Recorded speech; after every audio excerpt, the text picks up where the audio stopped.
Hello and welcome to another episode of the Chatty Cuppa. I'm Nirasha Ramlugan from Just Simply Change, and I am your host. And today I feel absolutely privileged to have a wonderful, highly educated in her field. And before I even introduce her, I want to start off by saying, the mood and the mindset is so important in whatever we do. And over this week, I've been looking at how you can actually heal your body through your mindset. I love when it comes to using your mind to actually heal your body. And I know many people share the same kind of lifestyle and the same kind of thinking. And I have here next to me on my Zoom, I have Anne Murray. Hi, Anne. How are you? Hi, Nirasha. I'm very well, thank you. Yes. Thank you so much for coming along and chatting with me on the Chatty Cuppa. Now, I am going to ask Anne to introduce herself and tell you more about her story and how she does what she does so brilliantly. So Anne was trained as a massage therapist in 1978, and over the years she's just added so many different tools in her toolkit to be the expert she is today. And she has been working with Champion's College of Health and Beauty over the years. She's even studied aromatherapies, and she studied with some of the best teachers around the world. And she's been around the world educating other therapists in being the best in their field. So she's worked in the UK, Europe, Asia, Africa, America, and she continues to use this holistic approach. And I think when I met Anne over Zoom, I instantly found this connection with her, because this whole holistic approach is something that we need to do more of. We need to spread the awareness. We need to spread the message, because I feel that science can help to a certain extent, but to actually heal your body and heal your body completely and permanently, it all starts with the mindset, and it starts with your emotions and the way you feel. So today on the Chatty Cuppa, Anne is going to be talking through us about essential oils for mood and mindset. Now, Anne, I am such a sucker when it comes to essential oils. I have them in my diffusers. I have them on a little tissue tucked in my bra strap. I sprinkle some on my pillow at night. So I love them. So I'm looking forward to learning more from you. I would be so humbled if you can tell us a little bit more about your story, because we want to get to know you a little bit more. Okay, well, as you said, I trained initially as a massage therapist and also esthetician, which you would say beauty therapist. And I was quite young when I did my training. I was one of those kind of young adults. I didn't really know what I wanted to do. I did feel that I didn't want to be in a purely academic field, although I love learning and I love studying. And I met someone who was training as a therapist, a massage therapist, and I thought, this could be something for me. I think also in the back of my mind, my mother had said to me she would love if I would be a physiotherapist, because she was helped greatly by physiotherapy. But I didn't want to work in a medical environment. Mm-hmm. So I thought, I'm going to do this training and see where it leads me. And that was really it. It led me to today. So I started off doing all sorts of therapies and treatments, a lot of aesthetic treatments to make you look good. But, you very quickly realize that when somebody looks their best or feels they've had a little bit of time to indulge and pamper themselves, it brings a very positive mood boost. Absolutely. Yeah, I started then and as I got a little bit older, into my 20s, wiser. I started to, yeah, exactly. I started to explore that connection a little bit more, that connection between looking good, feeling good, doing things for yourself, taking care of yourself. Now, self-care is a very common expression these days. But, you know, back then when I was doing my initial training and work, it wasn't so much. But I started to add other therapies, as you say, into my toolkit. So aromatherapy was really my first holistic and complementary therapy. And it was very new in the UK then when I started to learn. In the early 80s, there were not many people who were qualified or who were training. And that's why I was really lucky to work with some of the pioneers in this country. Did you find it hard getting into it? Did you find it hard adjusting, because it was such a new way of treating people? I had heard about essential oils, and I'd been using some essential oils. It wasn't easy to buy them. I bought, you know, my little bottle of lavender, and my even tea tree wasn't in this country at that point. But oh my God! I know, I was fascinated by essential oils, and then I met somebody who was training therapists, massage therapists in aromatherapy, and it didn't feel strange. It just felt as though this is what I'd been looking for. So to take a much more holistic view of people, their issues, their problems, and to realize that, as I was beginning to realize, that the physical and mental well-being are completely linked, or they are the same. You can't have one without the other. You can't separate them, yeah. No, you can't. And also to learn and to discover that essential oils worked on the whole person.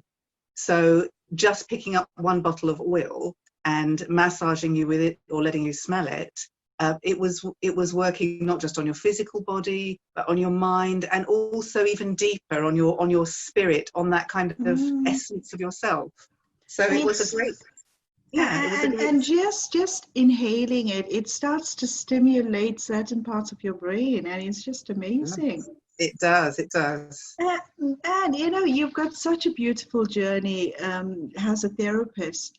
And did you, when you started this process, were you actually a healthy gal just wanting to do something different, or did you want to first improve your own health and then help other people? Well, I think I've always thought of myself as being pretty healthy. Both my parents come from farming families, and although they were, they lived through times of quite, tough times, and through the war, etc. I think they had the advantage, as that generation did have, of eating fresh food, not processed. Probably a lot of it grown in their own back garden or small holding or farm. So, excuse me, just dropped something there. You can edit. Yeah, so they had the advantage of eating what we would call organic food.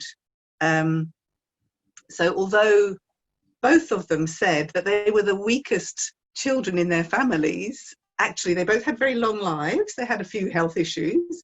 And I think I benefited from those genes, but also my mother was quite ahead of her time. She was into healthy eating and yoga, and eating lots of fiber and things like natural yogurt, which was not very common in those days. So I had a good grounding in kind of how to look after myself.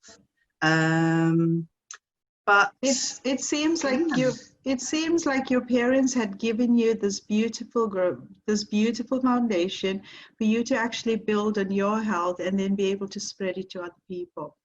Now, I know that, now when we talk about organic foods and again, we think about organic foods and it's for the rich because it's pretty expensive.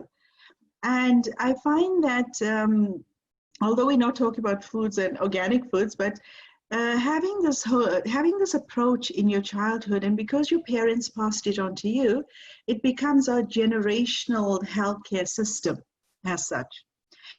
And the sad thing is that nowadays we see so much of negativity and so much of health issues, and that also becomes a generational cycle of ill health from one generation to the other. And this actually proves how having a healthy childhood having the right diet, the right mindset, the right things put into place actually gives you, it's passed on to you. And I'm most certainly certain that you passed it on to, your friends, your family, your kids, and so on. Yeah, I think it was something that it was just what we did. My mum would cook food from scratch. It was a little bit pre a lot of fast food, but I think I was very lucky because also I was of that generation where we learned how to cook at school. We learned how to cook from scratch. I was just reflecting with all the talk there is now about obesity. I think when they stopped teaching children how to cook in school, that was a big mistake, because if you walk past all these fresh ingredients but you don't know what to do with them, you are at a real disadvantage, and you're going to go and buy something that's quick. So yeah, I totally agree. Now, I'm going to come back to your essential oils and how you use essential oils, and why is it so important to use alternate. Okay, let's start with, why do you think it's so important for us to use like alternate and holistic therapies instead of the modern medicine? Well, I like to use the term complementary medicine, because I think what I do and what other complementary and holistic practitioners do works alongside modern medicine. I don't think any of us would like to go back to having an operation without anesthetic, for instance. Oh, so yeah. There are many, many things we have to be very, very grateful for in modern medicine. But I think modern medicine is extremely good for acute and major conditions. It's not so good with chronic conditions. We've just seen this report on chronic pain. The quick fixes. Yes. We saw there's a report that's just come out on chronic pain, and how the NICE Commission have said GPs should not prescribe opioid painkillers, shouldn't prescribe anti-inflammatories for chronic pain, because they don't really work and they cause more problems. Yeah. So I truly believe that a lot of these imbalances that are not going to kill you, they're not major illnesses, but they seriously disrupt your quality of life. Absolutely. These are things that we can build our own toolkits to manage, and complementary therapies can be important parts of our toolkit. They certainly have fewer side effects. They work with our bodies. They are less dramatically intervening in our natural health processes. So they support our own bodies. Yeah, they support, less invasive, definitely. They support our own self-healing. And our bodies are remarkable, as we know, in what we can heal. But I think therapies give us that nudge and that direction towards self-healing. I also work like a lot of pain, when clients come to me with extreme pain, like spinal issues and sarcoidosis and backache and body ache and arthritis or rheumatism or so on. Now, pain in the body is a huge cry out from the body that I'm going through internal turmoil. And a lot of it has to do with the mindset too. So when you think about how to get to the bottom of the pain, we need to go back to the root cause of why the pain is there. And therefore, we go back to mindset. And I use hypnotherapy, which is another complementary therapy, complementary medicine. So for us to help, like you do massages and aromatherapy massages, and now that must be, you actually helping people, hands-on with their muscles, with their tissues, and you must be really become very in tune to certain types of pains and how it's related to an emotional side of it. Yes, definitely. And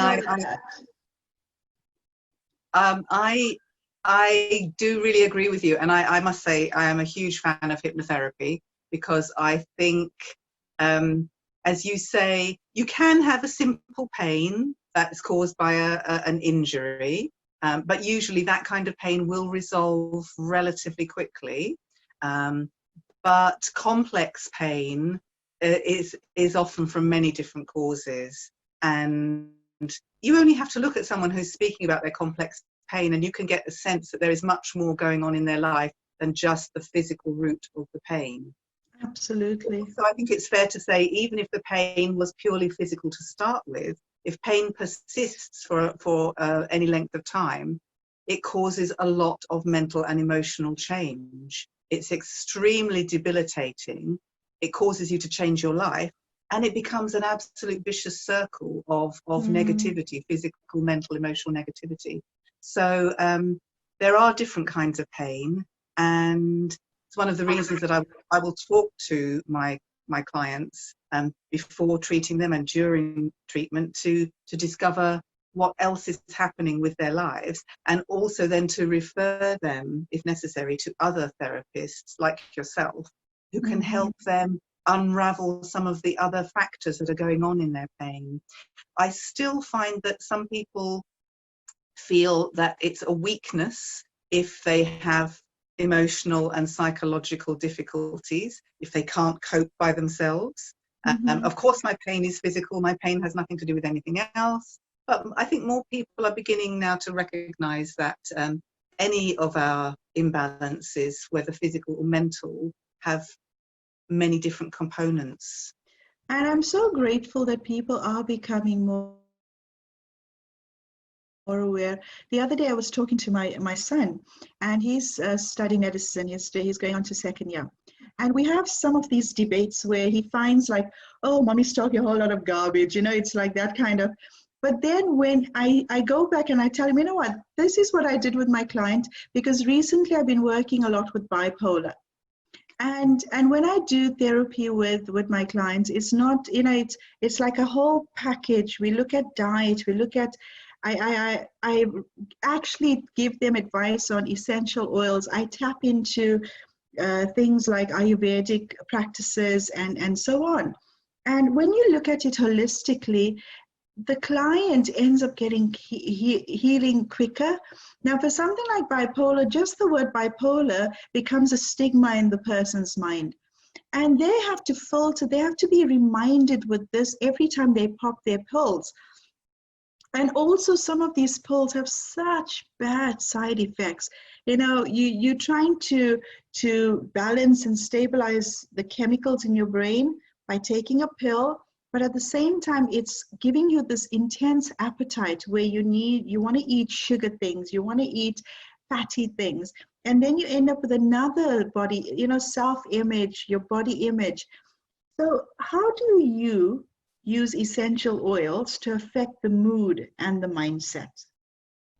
Well, essential oils, as you said at the very beginning, they work on the brain. And obviously the first people who started using fragrance and burning fragrant plants or resins, they didn't know that factually, but they could feel something happening when they threw some resin on a fire and they felt different. So we do now know some of the mechanisms by which essential oils work. So by inhaling the smell of it, or by inhaling an essential oil and taking in the aroma, we stimulate olfactory nerve cells in the top of the nose. And these nerve cells are quite unusual in that they link very directly to the brain. So most other nerve pathways in your body consist of 3 nerve cells. So some of them are very long, but there's three links in the chain to get back to your brain and for those messages to be deciphered. With your sense of smell, there's only 2 links in the chain. There's the nerve cell in your nose, and then you're in the nerve that takes the message to the brain. So it's a very, very quick response, even quicker than other nerve messages.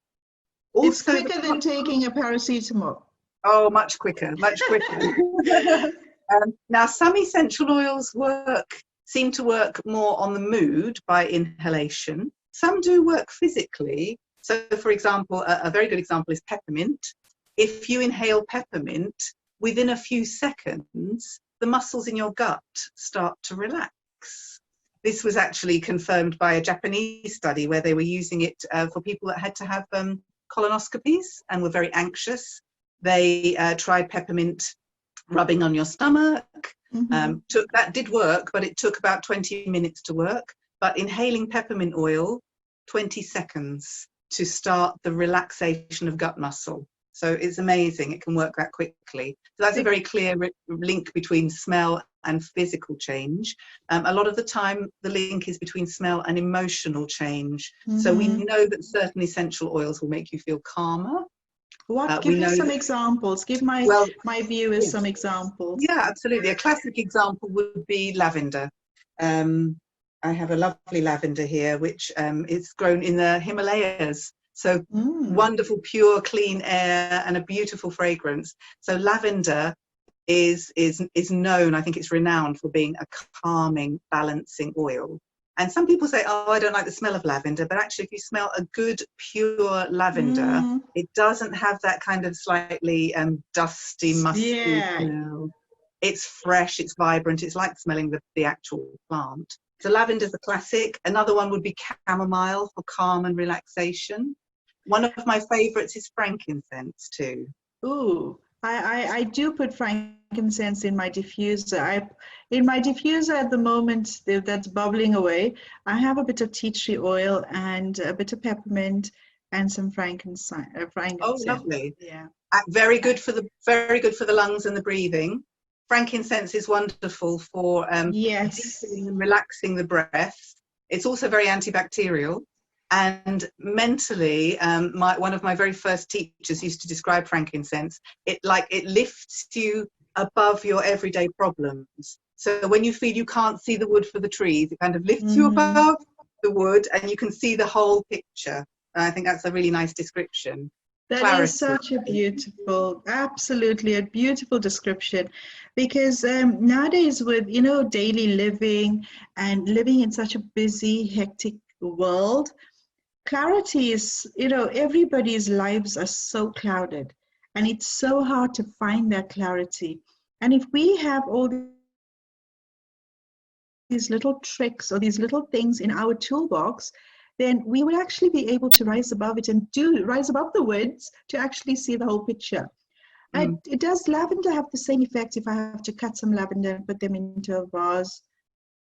Well, yes, to some extent, because it is the aroma, and you'll be getting the aroma from the fresh plant. Of course, it's much less concentrated. You will need, for one drop of lavender, you would need possibly a kilo or less than a kilo, but you would need a lot of lavender plants by weight. Oh my God, I never knew that.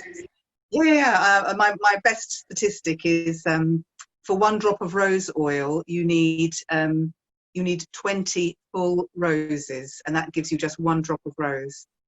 So that partly reflects in the price. If the oil is very costly, it's because the raw material doesn't give you a lot of fragrance. You need a lot of raw material. The lavender is not so costly, but the better quality you want, the more expensive it is. It's rather like wine. So the fresh plant will bring you some of those benefits, definitely. And we know that a lot of plants release their oil when they're crushed or brushed, if they've got little hairs on the surface. So you can do that with the lavender. If you just gently brush the little flowers at the top, the florets, that's where the oil is extracted from. I usually sometimes take a tissue and just rub it along, and I tuck it into my bra strap so that I can get that smell throughout the day. And it's beautiful. It keeps me very scented, very focused, and it keeps me alert. I love it. Yes. Talking about price, now I've been caught too many times. You go onto Amazon and you have like a range of different types of essential oils. And I've bought quite a lot. I've returned quite a lot. And I now realize that price does matter, because sometimes you get like a cheap lavender and you smell it, and when you go back to the bottle after opening it, there's no smell anymore. So I think that's something that you brought up that's really important, because the price of essential oils is actually a reflection on the quality. Well, it is, yeah, up to a certain point. It's very difficult to judge quality. I think it can be a little bit trial and error, as you say. You need to find companies that you trust, that you can work with. and who can tell you where the plant is grown, who can tell you, where it comes from, how it's extracted. And there are some very good companies there. And I think with a little bit of searching, read the company's homepage, read about the people who've started that company, and you'll get a sense of their passion for their essential oils. And definitely price, yes, it does have a bearing. You will not get a top quality oil very cheaply. It may be synthetic. It may not be the oil that is labelled on the bottle. It might be a cheaper substitute, or it may be diluted, and that's why you're not smelling the full force of the fragrance. When I went to Bali a few years ago, about 2 years ago, and I bought some essential oils from there, and oh my God, those essential oils are still going strong even after 2 years. And Yes. and it's so potent and it's so beautiful, and those are my go-to oils. I treat it like gold because I can't see myself going to Bali very soon, but it's so beautiful. I just simply love it. Yes, I think sometimes if you Now, can, something that I see in my clients very often. No, carry on. Sorry, we had a little crossover there. No, I was going to say, I think sometimes if you can buy the oils where they're produced, of course they are so fresh, and you're buying from the people who really, they love it. It's their livelihood, it's their passion. So that's always a great idea if you can do that. Absolutely. Now, I know that some of my clients, and I work a lot with stress, anxiety, and depression. I call it the sad thug. And because of that, their bodies are affected because they're not getting enough sleep. And from not getting enough sleep, the body is affected. Now, what are some of the oils that you would suggest for daily stress? For daily stress, I think we can look at stress in different ways. Stress can leave you feeling very demotivated, very lacking in energy. So if that's the feeling that stress gives you and makes you procrastinate, you can't start things, I would recommend oils like rosemary, which is very focusing. I would also recommend, but with careful use because you don't want to use too much of it, just inhaling, not putting it on your skin. Basil is a great oil. Sorry, what is that? Basil. Oh, okay. Yeah, for mental clarity and focus. Frankincense is great for stress because it gives you a very interesting balance between relaxation and calm, but also that mental clarity. So that would be one of my top recommendations for stress. It won't make you feel overly sleepy if you're using it in the daytime, but it will take the edge off anxiety. It also is an antidepressant, and it gives you that sense of mental space. Lavender is also a great oil, as you were describing it there. It gives a sense of calm, a sense of peace, extremely good for anxiety. And chamomile can be very helpful. Lavender and chamomile can work really nicely together. That would be a little bit more soothing and calming, and ideal to use towards the end of the day and going into a bedtime or sleep mix as well. Okay. Do you, are any of these oils, I know you can smell it, you can put it into a diffuser, but are any of these oils okay to actually take orally? Like now, my school of training is to be very careful about oral use of essential oils. Some essential oils are safe to take orally. We do, of course, take in a lot of essential oils when we eat fruits like oranges and lemons, or when we eat drink fruit-flavored foods and drinks. Essential oils are used, but they are in very tiny quantities. Now, even using 1 drop of essential oil in your cooking, it can be extremely overpowering. Plus, I think the caution is if you start telling people that they can use oils internally, some may be safe, but some very common oils are not very safe at all.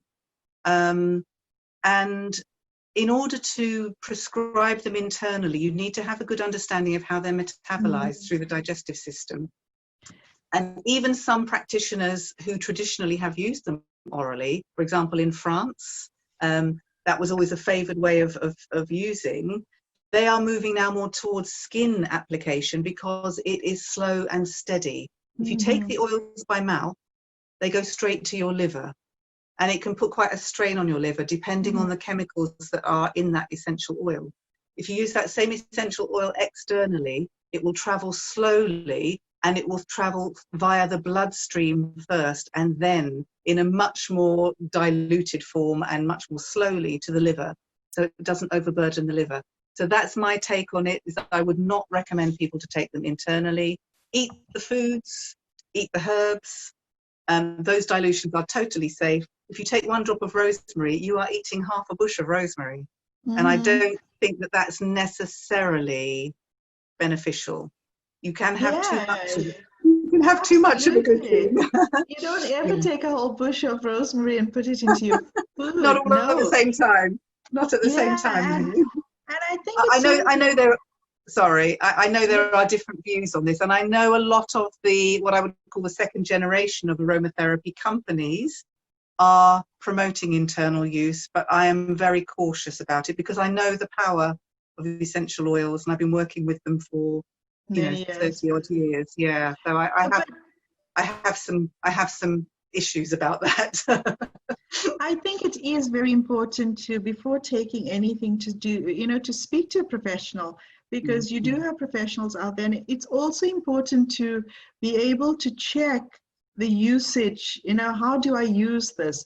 It's usually on the bottle, because sometimes it's processed and filtered in a totally different way, which might allow you to take it orally because it's processed, it's a much more gentle concentration. And so therefore it's so important to actually learn and know about how to use these essential oils. And you have been just totally amazing.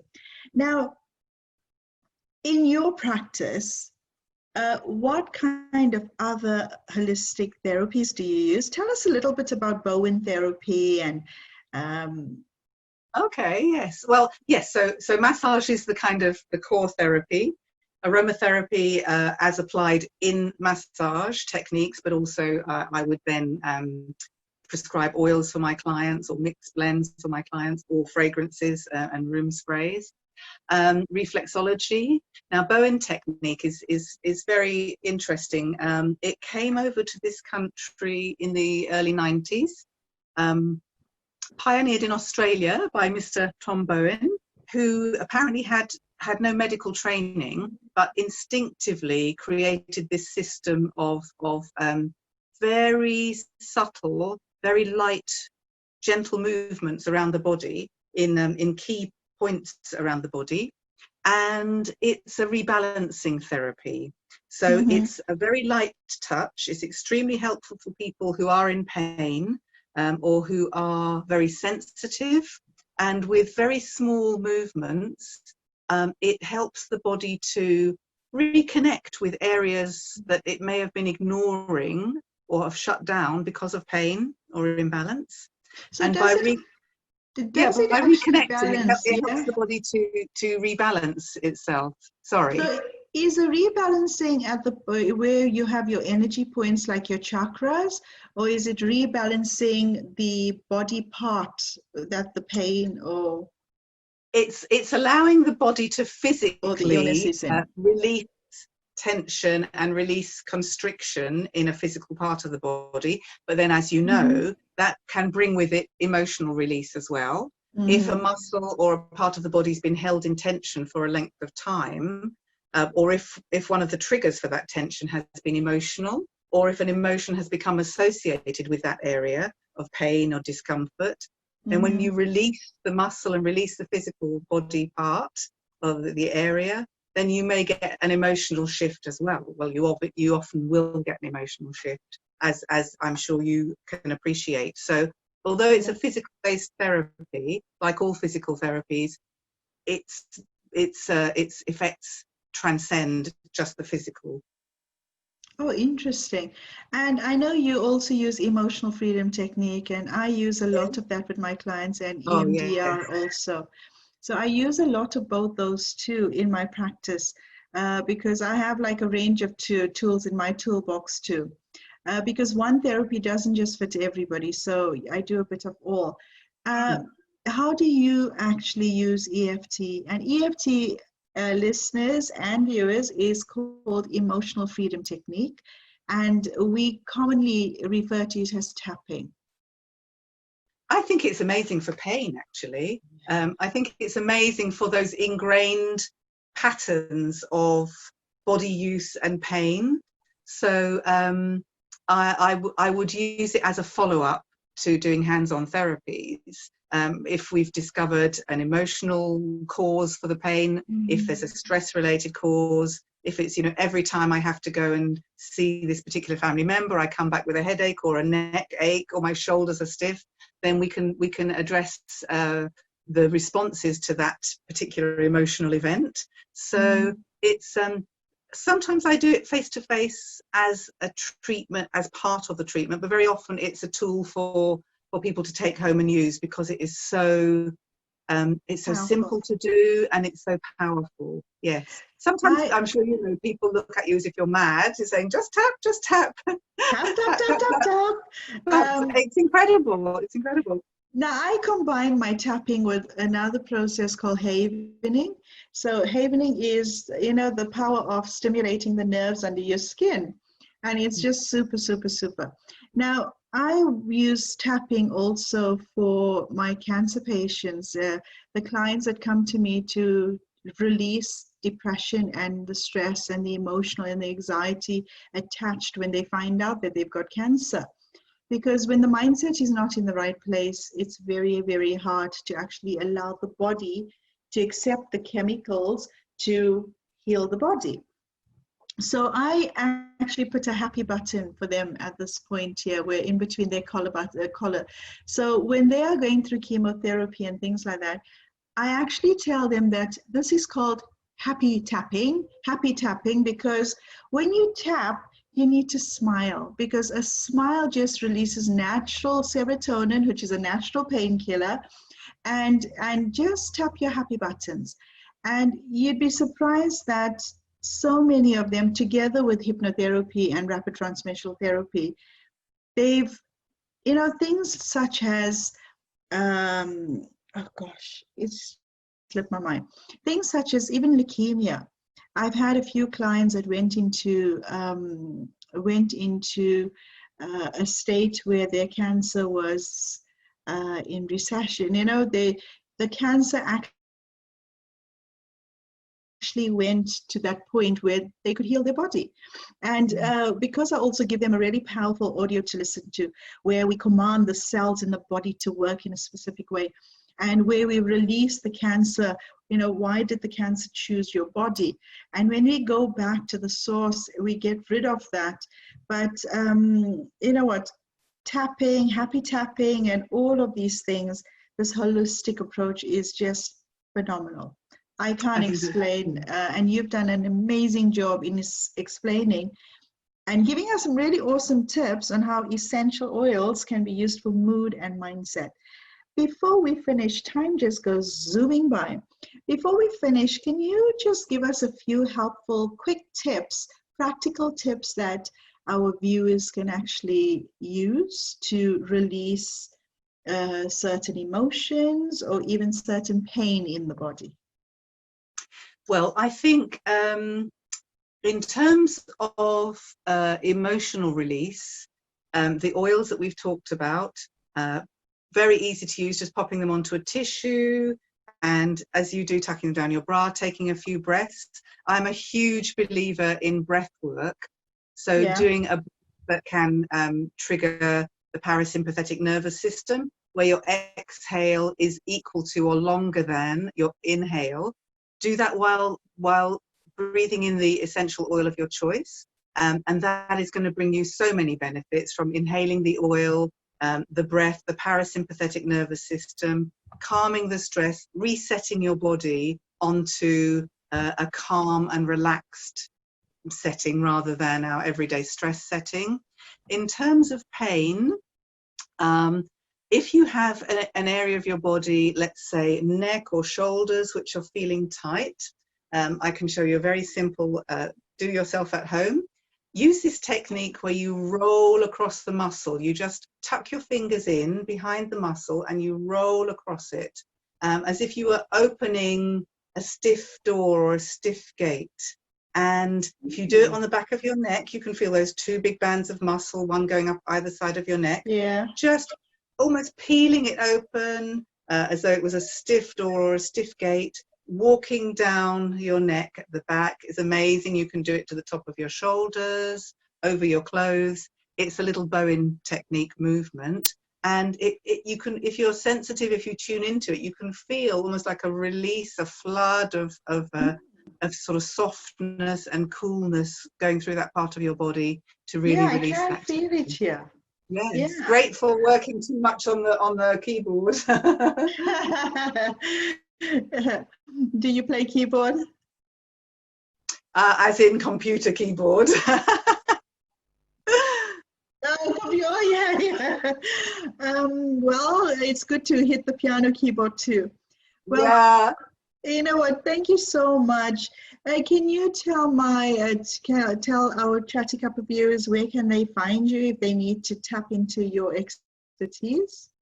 Okay, so you can find me online. My website is www.annemurrayholistics.com. That's Anne with an E, annemurrayholistics.com. I'm on Facebook as Anne the Aromatherapist. I'm on Instagram as Anne Murray Holistics. So I would love to make contact with your listeners, and if there's any more I can do to help them one-to-one with oil recommendations or hands-on therapies, which I'm finally allowed to do now after a long gap, that would be wonderful. And also your room sprays. Oh, and yes, I've been making room sprays because it's one thing I've been able to do while I haven't been doing hands-on therapies. Room sprays to change your mood, to change the atmosphere of your space. And they've been really, really popular because we've been spending so much time at home. It's lovely to be able to create the feeling that you want in your home space, office, bedroom, living space, whatever it is. So it's been lovely to speak with you and with your Chatty Cuppa viewers as well. Yes, you know what? Thank you so much. I've learned so much. And you know, what I love about speaking to my guests is I get to learn and tap into what they know, and I love collaboration. My goal for 2020 was collaboration, but well, I did collaborate on a different type of level, But I'd love to say thank you so much. A huge, huge thank you to you and your knowledge, because it's been just amazing. And I will be definitely tapping into your expertise when it comes to advice on aromatherapy oils. And I just want to say, you know, everything about the Chatty Cuppa is how to hack your mind, because if we can hack your mind, we can rewire and inspire to spark that inner fire in us. And that's everything that the Chatty Cuppa is all about. And I'd love to say thank you so much again, once more to Anne, and be blessed. Have a wonderful day, and speak to you all soon. From Nirasha Ramlugan from Just Simply Change, the Smiling Guru, lots of love.